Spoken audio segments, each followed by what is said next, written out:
বন্ধুরা, এক জঙ্গলে একটি কুকুরের সাথে একটি মোরগের বন্ধুত্ব হয়েছিল। তারা সারাদিন জঙ্গলে ঘুরে বেড়াতো।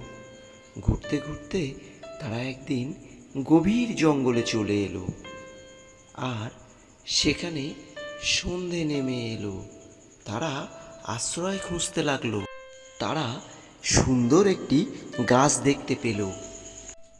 তখনই মোরগ উড়ে গিয়ে গাছের ডালে বসলো।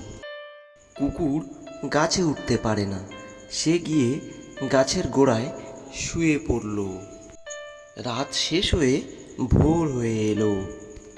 মোরগের ভোরবেলা ডাকা স্বভাব, সে কোক কোক করে ডাক ছাড়ল। আর পাশের জঙ্গল থেকে একটা শিয়াল চলে এলো। বাকি অংশ পরের ভিডিওতে দেখানো হবে।